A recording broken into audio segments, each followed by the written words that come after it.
Parole ouverte, c'est l'émission spéciale de Radio Altitude et je suis aujourd'hui aux côtés d'Hugo Magnien au Petit Hôtel Confidentiel, l'un des fleurons hôteliers de la capitale chambérienne, lequel vient d'ailleurs d'être distingué par la non moins célèbre marque Trivago. Hugo, bonjour. Bonjour Jean-Luc.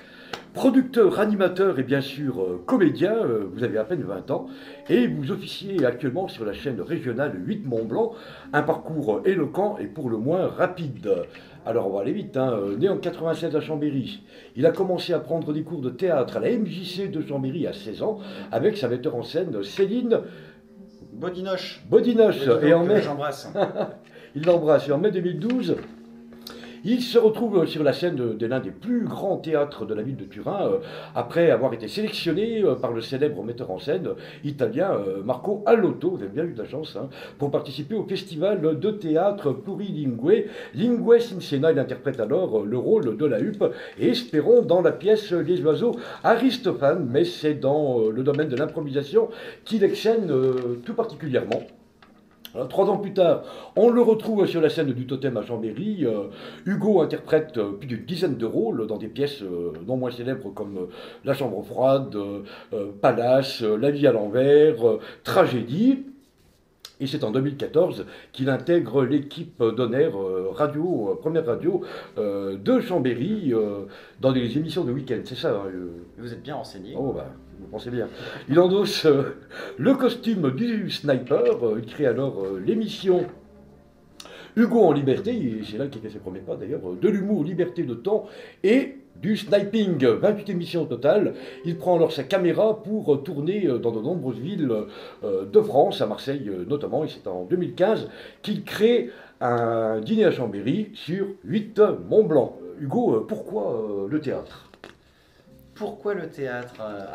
Pour commencer, hein. C'est une longue histoire. Déjà depuis tout petit, mes proches, ma famille, etc. me disaient de faire du théâtre. Fais du théâtre, Hugo, il faut que tu fasses ça. Je n'ai pas vraiment écouté ça, je ne savais pas trop quoi faire, donc je me suis pas vraiment lancé. Puis après, à l'école, j'étais pas très bon. Je me donnais pas la peine vraiment d'avoir des bons résultats en cours. Ça m'intéressait pas tellement l'école. Pas très bon ou paresseux? C'est pas la même chose. Hein. Paresseux. Ah voilà. Paresseux, je n'aimais pas apprendre, ça me gonflait. Et c'était pas mon truc. C'était pas mon truc. Mais je sentais. Déjà ailleurs en fait. Hein. Ouais, voilà, mais je sentais comme une sorte de fibre artistique que je savais pas comment exprimer. Et finalement, j'ai fini par écouter mes proches un jour et j'ai commencé le théâtre. Et là, c'était. On a pu voir le talent qui émergeait de moi, le talent incroyable, non je déconne. Non mais c'est bon. Non mais ça a été une révélation, j'ai adoré ça, je voulais être comédien. Bon après, depuis tout petit, j'avais déjà envie de faire de la télé, même si je le disais pas, je l'assumais pas parce qu'on m'aurait dit que c'était un rêve de gosse. Mais je voulais déjà, je pense, depuis tout petit, être déjà dans ce milieu-là. Ouais. Alors ensuite la radio. Oui. Alors pourquoi aussi la radio? La radio, normal ou alors la radio... le besoin de tester un peu? Non, bah la radio, je je suis arrivé un peu par hasard, parce que moi au théâtre, j'avais pour habitude à la fin de chaque pièce de faire le con au moment où personne ne s'y attendait, de descendre dans le public, d'aller récupérer 2-3 personnes, de les vanner, etc. Et un jour, quelqu'un que je connaissais m'a proposé, qui bossait dans une web radio, il m'a dit j'ai besoin de quelqu'un qui vient faire des vannes à la radio, qui vient faire le sniper, est-ce que tu acceptes de le faire? Je me suis dit pourquoi pas. Je l'ai fait pendant quelques mois sur les émissions du week-end, je me souviens, j'arrivais les mains dans les poches. Hein. J'arrivais les mains dans les poches, j'avais juste à vanner les invités, les autres qui étaient autour de la table. Ça m'a plu, on m'a proposé, on m'a dit fais ta propre émission, j'ai constitué une équipe et puis voilà, on a fait ça pendant un an. Et dans la foulée, la télévision. Alors, la télévision après. Du théâtre à la radio et ensuite la télé. Concours de circonstances, opportunités, oui, concours de véritable volonté oui. de votre part. Non, alors, concours de circonstances. Je rêvais depuis tout petit, je redis, de faire de la télé. Je le disais pas, mais j'en rêvais. Encore très beau. Je l'assumais pas. Oui, je l'assumais pas encore parce qu'on m'aurait dit c'est un rêve de gosse, il y a très peu d'élus, tu n'y arriveras jamais, etc. Donc c'est vrai que je l'assumais pas. Mais en fait, la direction de la radio à l'époque a changé en cours d'année. Je me suis pas du tout entendu avec eux, mon équipe non plus d'ailleurs. Et du coup, on a dit, disons, ils mettaient beaucoup d'interdictions. Et moi, quand on me met une interdiction, généralement, ouais, bah oui, une interdiction, c'est fait pour ça. Pour ruiner les brancards, c'est vrai. Ouais, c'est ce que je faisais. Donc du coup, vu que je m'entendais pas avec eux, que je me permettais un petit peu tout, peut-être même un petit peu trop de choses, un jour, il y a le le patron de cette radio qui m'a dit écoute, tu restes pas la saison prochaine. Je lui ai dit c'est pas grave puisque c'est comme ça je vais faire de la télé et en disant ça j'avais l'air malin mais il fallait que je le fasse quoi pour pas avoir l'air trop con. Mais pourquoi 8 Mont Blanc? Vous auriez pu aller à France 3, vous auriez pu aller, tout compte fait. Oh, je sais pas parce que on a eu l'idée d'un dîner à Chambéry que j'ai constitué une équipe, j'ai eu l'idée d'une émission de dîner pour faire quelque chose de local et 8 Mont Blanc voilà on est très attaché je pense en Savoie à cette chaîne-là. Oui, c'est vrai, ouais. Et oui je suis pas allé par piston parce que tout le monde me demande est-ce que t'as piston. C'est la question que j'ai posée. Jamais, j'ai jamais fait quoi que ce soit Moi, à ce niveau-là. J'ai voilà. constitué une équipe, on a monté une émission, la 8 Mont Blanc, j'ai proposé l'émission à la chaîne, la 8 Mont Blanc m'a demandé de tourner un pilote, c'est ce qu'on a fait, ils ont aimé le concept, ils nous ont dit on part pour un an, et voilà, ils m'ont fait une grande confiance. Alors aujourd'hui vous avez quand même plusieurs casquettes, hein, producteur, animateur, c'est pas trop dur de concilier comme toutes ces activités, puis surtout la responsabilité aujourd'hui que vous portez, non? Quand on est bien entouré, non. J'ai eu la chance aussi de bien m'entourer, de m'entourer des bonnes personnes dans l'équipe. On est une équipe où on est quand même assez nombreux. Comment vous êtes actuellement? Actuellement, on a des nouveaux depuis pas longtemps, on doit être une quinzaine. Ah, quand même. On doit être une quinzaine, on a quelques nouveaux là qui sont arrivés, puisqu'on va avoir une nouvelle émission qui nécessite encore plus de monde. Donc, ouais, même sur cette émission, on va peut-être même entre 15 et 20 personnes. Alors tout le monde sait que vous êtes exigeant, Hugo. Hein, voilà. Comment vous sélectionnez? Je suis un peu chiant. Vous êtes chiant. Comment vous sélectionnez vos collaborateurs? Je cherche des gens dans les domaines que je veux, c'est-à-dire la technique, le cadrage, le graphisme, etc. J'en rencontre plusieurs, j'en contacte plusieurs, je les rencontre tous et puis je sélectionne, je récupère ceux avec qui ça passe le mieux et avec lesquels j'ai le meilleur feeling. Ouais. Alors 8 Mont Blanc, une chaîne très appréciée, comme on l'a dit, du public savoyard, mais vous habitez aussi également à Genève, je sais qu'on peut vous capter en Val d'Aoste. On n'a pas d'expérience, et qui a connu au cours du passé quand même des difficultés financières relativement importantes, mais qui s'est toujours redressée. Comme beaucoup de chaînes Comme beaucoup de chaînes, hein, voilà. Et donc vous appartenez, vous, on va dire, à la troisième génération de 8 Mont Blanc. 27 ou 28 ans maintenant que Mont Blanc existe. Tout à fait, oui. Alors les anciens, évidemment, ont claqué la porte, hein, et je pense par certains. Certains. Voilà, certains. Alexis Olivier est resté, lui. Hein. Alexis Olivier est resté, d'ailleurs je travaille avec lui sur la place de l'info où il m'a pris comme chroniqueur dans son émission. Alors après, il y a les frères de Paris qui animaient la place du village. Alors eux, ils sont partis. Et on a souvent dit, du moins on a entendu ça, que vous aviez peut-être une part de responsabilité dans ce départ, mais je crois que vous en dépendez quand même. Alors on en a parlé. J'ai reçu quelques messages pas très gentils, c'est vrai, de téléspectateurs, apparemment de la place du village, qui m'ont reproché un petit peu de prendre la place des frères de Paris quand ils sont partis, ce en quoi je suis absolument pas d'accord, c'est pas le cas. Je pense qu'en un an de télé, j'ai pas le pouvoir de faire virer qui que ce soit, et de toute façon, même si j'avais ce pouvoir-là, c'est pas mon but. Je veux dire, je n'ai absolument rien contre les frères de Paris, bien au contraire. J'ai invité Jean-Noël de Paris d'ailleurs, que j'embrasse, mon Jean Nono, qui est venu dans un dîner à Chambéry d'ailleurs, qui a été d'une gentillesse incroyable. J'aime beaucoup. Bon. J'aime beaucoup. Alors justement, quel type de public vous recherchez aujourd'hui à 8 Mont Blanc? Moi, mon taf, sur 8 Mont Blanc, c'est de ramener plutôt les jeunes. Ah, les jeunes, sûr. Voilà, oui, okay. Oui, voilà. Oui, c'est plutôt mon job. Ouais. Et alors, parlez-nous justement de vos émissions Un dîner à Chambéry et le Grand Happening. C'est un piège, c'est un piège. Non, un dîner à Chambéry, c'est une émission... comme une émission très détendue, les gens quand même ont une liberté de parole et de ton, on a une liberté de parole, et je tiens à le dire, parce que si 8 Mont Blanc nous laisse aussi cette liberté-là. La direction de 8 Mont Blanc me laisse une liberté totale sur le contenu de mes émissions, ça faut le dire. Et, pas de censure. Pas de censure, jamais aucune censure, ils m'ont jamais emmerdé, et donc c'est une émission de dîner. Donc on n'a rien inventé. Hein. Les émissions de dîner, ça existait déjà. Bien sûr, oui. Ardisson l'avait fait, Baffy l'a fait, C'est à vous sur France 5, ils le font aussi. On n'a rien inventé, c'est juste que... pourquoi ça correspondait à un besoin, une nécessité pourquoi un dîner à Chambéry? Déjà parce qu'on n'avait pas les moyens en production d'avoir un plateau. Vous le dites. Non, puis je trouvais ça sympa, le concept d'émission de dîner, j'ai toujours adoré l'idée. Et je trouvais ça sympa de faire marcher en plus les commerçants chambériens. Pour qu'il y ait vraiment le côté local. Donc on est dans un restaurant différent de la ville à chaque fois, on invite des artistes et des personnalités le plus souvent en local, et on nous filme en train de manger, en train d'échanger avec eux, et dans une liberté totale. C'est-à-dire que je les vanne, mais en même temps je les interview, on parle de leurs promos, de ce qu'ils font, et ils sont... je suppose que vous ne choisissez pas n'importe quel établissement, vous n'êtes quand même pas dans le boui-boui du coin, quoi. C'est au feeling. Je le dirais pas, mais je veux pas me fâcher. Non. Je suis un lâche, je suis très très lâche. Ah bon? Mais on a été déçus. Ah. C'est arrivé quand Ouais. c'est déjà arrivé qu'on a été Mhm. déçus. Non mais globalement, Enfin, ça se passe. vous leur faites comme une super promo quand même, à 8 On Mont leur Blanc qui fait, débarque. on leur fait dans un on resto, leur fait leur promo et voilà. après, non, généralement ça se passe bien quand même. Ça se passe bien avec les restaurants, on est quand même en général bien accueillis. Mhm. Et non, ça se passe bien. Moi, je suis très content de cette émission. Il y a C'est lourd à aucune- monter quand même ce type d'émission quand même. Débarquer dans un restaurant avec une équipe, il faut bousculer le matériel, les tables, non, comment ça se passe? Oh, bah, c'est prévu déjà bien en amont. Les restos Mhm. sont choisis 2 Vous faites mois des avant. repérages. Les restos sont voilà. choisis à peu près 2 mois avant. On leur propose et ils acceptent. On n'a jamais eu. Je crois qu'on n'a jamais eu de refus. À mon avis, on a peut-être eu un refus en un an. Ah oui, sur d'accord. les émissions qu'on a faites. Mhm.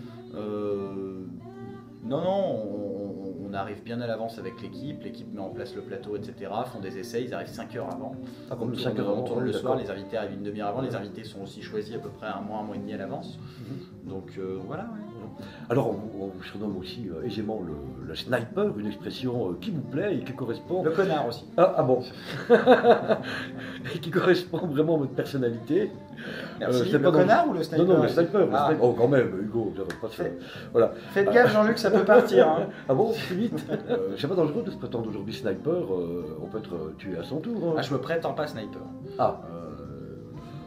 C'est les gens, mes proches depuis que je suis tout petit, qui me disent ça. Hein. Je ne vais pas avoir la prétention de me prétendre sniper. Après, oui, Non, parce que ça vous peut avez- m'arriver aujourd'hui qu'on me reproche de faire un petit peu ce que je veux dans la vie et de dire un petit peu toutes les vannes, de faire un petit peu ce que je veux mais ça, c'est grâce à la mode, grâce à la Hugo. télé, ce en quoi je suis pas du tout d'accord parce que j'ai toujours fait ça même avant de faire de la télé. J'ai toujours été quelqu'un d'assez sans filtre. Ah oui, donc c'est antérieur à, Ah oui, depuis à que je votre suis vie publique. tout petit, je me permets de dire un petit peu tout ce qui me passe par la tête. Oui. Alors du coup, vous avez des modèles là, parce qu'il y a comme les Cyril Hanouna, antérieurement les Marc-Olivier Fogiel et tant d'autres, Jean-Luc Delarue aussi qui était pas un temps. Non, il y a des gens il y a des animateurs qui sont pas forcément snipers, hein, mais il y a des animateurs, des personnalités télé qui m'ont donné envie de faire ce métier. Pas sur lesquels je m'inspire parce que je reste moi-même dans mes émissions, mais il y a des gens évidemment qui m'ont donné envie de faire ce métier et des gens qui ne se ressemblent pas forcément ou qui ont des émissions qui se ressemblent pas non plus. Des Arthur, Oui, par j'adore, exemple, de Chavannes, Arthur, Ruquier, de Baffy, Chavannes, voilà. Yann Barthès, c'est des gens que j'adore en télé qui m'ont donné. Hanouna que je respecte énormément, que j'adore.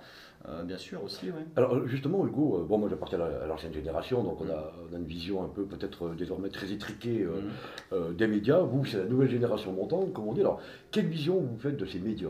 D'abord, il y en a à profusion, hein, il y en a de tous les côtés, les chaînes se multiplient, y compris dans la presse écrite, hein, je veux dire, les radios, ça n'en finit plus. Quel regard portez-vous cette Quel diversité, regard? Moi, j'entends beaucoup parler les gens. J'entends ce que disent les gens et je me rends compte que, bon, pas tout le monde n'a cet avis-là, mais j'entends beaucoup les gens dire qu'il n'y a rien aujourd'hui à la télévision, qu'on s'ennuie, qu'ils ne savent plus quoi faire, etc. J'entends beaucoup de gens parler comme ça et je ne suis pas d'accord. Je pense Vous êtes qu'il pas y a, d'accord? il y a énormément de chaînes. Je crois qu'en France, il y a plus de 180 chaînes Mhm. que tout le monde peut avoir. Hein. Il y a plus de 180 chaînes, il y a beaucoup de choix. Et non, moi je trouve qu'il y a encore de très bons programmes. Que ce Et soit dans sur des le- chaînes du service public ou des chaînes privées, je trouve qu'il y a de très bons programmes, que ce soit du divertissement, du documentaire, de l'information. Je trouve qu'il y a d'excellents programmes. En tout cas, moi, c'est des programmes qui me Vous ne vont. trouvez pas qu'on en fait un peu trop, que c'est un peu du tintamarre, ou que c'est un peu du vent aussi, notamment dans le traitement de l'information non? Oh, ben, on est dans une société du buzz aussi, donc c'est vrai que le moindre petit événement peut être un petit peu. Oui, on peut en faire toute une histoire pour pas grand chose, mais ça, c'est le jeu aussi. Alors justement, dans les médias, maintenant, vous remarquerez que les animateurs, animatrices, journalistes et autres sont très relayés par les réseaux sociaux. Quel regard justement portez-vous sur les réseaux sociaux? Il n'y a pas un danger là derrière? Vous sentez quoi? Alors un danger, vous savez, les réseaux sociaux, c'est comme tout, c'est Internet, etc. C'est des outils formidables, mais avec ces outils-là, on peut faire tout et n'importe quoi aussi. C'est comme tout, c'est comme une arme par exemple, j'en sais rien, une arme ça peut servir pour défendre les gens, ça peut avoir un effet très bénéfique comme on peut faire n'importe quoi avec. Aujourd'hui les gens s'expriment beaucoup sur les réseaux sociaux, vite. Vite. Le problème c'est peut-être ça, le problème c'est peut-être vite, les gens ont une réaction qui ne pensent pas forcément après. On le voit d'ailleurs avec Twitter où il y a eu... Oui, bien sûr. Bien sûr, non, c'est des outils qui servent beaucoup. Moi, j'utilise beaucoup Twitter et Facebook pour la com de mes émissions. C'est quelque chose que j'utilise beaucoup. Après, quand on utilise Facebook, quand on utilise Twitter, il faut accepter qu'il y a aussi des gens qui réagissent un peu violemment, etc. Mais ça fait partie du jeu. Ouais. Bon, ceci dit, il y a quand même une crise des médias. Il faut le savoir, la presse écrite est en chute libre, Oui, bien sûr. les radios ça capote un tout petit peu, les télés ça passe et ça trépasse. Alors, justement, en matière de complémentarité, radio-télé, ça vous parle, vous? Oui. Ouais. Ah oui, moi je Vous trouve pensez que c'est complémentaire? je pense que c'est complémentaire. Moi j'écoute beaucoup la radio, je regarde la télé, mais j'écoute beaucoup la radio aussi. Alors, vous avez 20 ans, dans l'actualité, qu'est-ce qui vous intéresse, vous, par exemple? La politique, l'économie, le social? Je m'intéresse à Qu'est-ce qui vous sensibilise? ce qui me sensibilise, je veux dire, les mêmes sujets que tout le monde. Je m'intéresse beaucoup à l'actualité, après j'essaye de prendre un petit peu de recul aussi. Euh, les principaux sujets dont tout le monde parle, forcément, il me parlait de Trump. Donald? Bah oui, Donald. Ah, moi je pensais plutôt à Mickey, mais enfin bon. Non, mais Ou Picsou, tu vois. bien sûr que Ouais. c'est oui, c'est des éléments qui m'interpellent aussi, parce qu'on est tous concernés, même si ça arrive aux États-Unis par exemple. Prenons par exemple Trump, même si ça arrive aux États-Unis, je pense que ça va aussi avoir de l'importance, ça peut avoir de l'importance Oui. pour nous en France. Bon, c'est dit, etc. les Donc, Américains ont tranché, hein, je veux dire. les Américains ont tranché, ouais, après, je vais pas, même si je le pense, je vais pas dire qu'ils sont cons comme des pines, mais non, quand même, Non. je plaisante. En plus, Mais non, bien sûr que ça fait un peu peur. c'est un peu peur. Oui, moi ça me fait peur, Mhm. ouais, bien sûr. Eh bien écoutez, Je me sens pas en dehors de tout ça. oui. Alors, qu'est-ce que je voulais encore vous dire, vous? Bah, en fait, je vous remercie. Merci Oui. de nous dire sur Radio Altitude, Merci à sur vous. 8 Mont Blanc, évidemment. Oui. Et, Je vous ai pas parlé du grand happening. le grand happening. Oh là là là là. Allez hop, on refait la chaîne. Je vous ai pas parlé du grand happening. Le grand happening. La promo nouveauté. du moment. Ah, pardon, excusez-moi, Hugo. Allez, on y va. Il n'y a pas de problème. Alors le grand happening, ça arrive alors en tournage le 10 décembre, samedi 10 décembre dans la verrière du manège à Chambéry, avec plein de public. Ah, carrément le manège. c'est Ouais, bien ça, ouais, on a vraiment un bel endroit. Quand j'ai eu l'idée il y a 6 mois en arrière, quand on a commencé à travailler sur ce projet-là avec mon équipe, je voulais déjà la verrière du manège. Et vu que moi j'aime bien gagner, quand je veux quelque chose, généralement je me démerde et on bosse pour avoir ce qu'on veut. Comment vous faites pour gagner? Je menace et Non. non, Vous mettez des bombes? Non. non, Vous envoyez des cartes postales? non plus. Des petites culottes? Ça Non. peut arriver. Ah, ça peut arriver. J'en reçois quand il y a Ah, des moi aussi, maquilleuses j'en qui reçois. veulent venir dans l'équipe. Ouais. Non, non, c'est une question c'est être commercial aussi, c'est savoir se vendre son projet. Moi, j'y crois en ce projet-là, pour le grand happening. C'est des personnalités nationales. Alors là, c'est pas comme un dîner à Chambéry où c'est plutôt du local. Là, c'est vraiment du contenu national, des personnalités nationales qui vont devoir relever des défis. Les personnalités ne savent pas ce qui les attend quand elles vont arriver sur le plateau. Donc, Ça, c'est la grande absolument inconnue. pas. Ouais. Bien sûr. Vous les préparez pas, ils arrivent, boum. Ouais. Alors, quels vont être vos prochains invités, par exemple? Du grand happening. Ouais. Ah, on les a pas encore tous dit. Est-ce qu'on Ah. vous donne l'exclu Ah, c'est vous qui sur, décidez. on a déjà donné quelques noms d'invités sur la page Facebook, mais on les a pas tous donnés. Alors, donnez déjà cela. Alors, on a une chroniqueuse de Cyril Hanouna dont on parlait tout Ouais. à l'heure, Nadège Bosson-Diagne, Oh, oh. oui, Mhm. chroniqueuse Pas mal, dont pas TPMP, mal, ouais. qui est aussi comédienne et chanteuse. Mhm. On a 2 acteurs de Plus belle la vie, mon grand pote Brian Trésor, Ouais, qui ouais, est vous les déjà avez, venu, ceux-là, vous 2 les fois avez, dans un ceux-là. dîner à Ouais, Chambéry, ouais. parce que c'est un grand pote et c'est un très bon client pour ce genre d'émission, je pense. Mhm. On a Stéphane Hénon aussi de la série. Oui. On a Ouais. l'acteur et animateur télé, producteur d'ailleurs Michel Larosa Ouais. qui sera Pas là. mal, pas mal. Pour faire un petit côté local quand même, je suis très content parce qu'on a Jean-Michel Mattei Ah. qui est déjà venu dans un dîner à Oui, bien Chambéry sûr. aussi. Jean-Michel Ouais. Mattei sera là. Très sympa d'ailleurs. Et on aura, pour la partie un peu spectacle aussi, on aura un magicien qui s'appelle Guillaume Fiotolo. Et on aura Rémi Phoenix qui est un hypnotiseur. Vous aimez les hypnotiseurs et les magiciens? J'ai déjà vu ça dans vos émissions antérieurement. Alors pourquoi cela? Parce que Parce que ça met de les aime bien. l'ambiance, parce que Ouais, c'est- ça met de l'ambiance. Je Voilà. pense que quand il y a des invités dans mes émissions ou moi on est sous hypnose dans l'émission comme c'est déjà arrivé, c'est toujours des moments dont on me parle beaucoup après une fois que c'est passé à la télé. C'est vrai que les gens m'en parlent beaucoup. C'est des scènes des séquences qui marquent. Et vous n'avez pas peur qu'on vous hypnotise non C'est déjà fait Ah, c'est déjà fait. sur les émissions, Ah bien bon sûr. Vous êtes resté habillé? Ouais. Alors, à la caméra, oui, après il y a du montage. Bon, j'ai quand même boité pendant 15 jours. Ah, quand même. Mais... Ah, quand même. Ouais. non, ça se passe toujours très bien.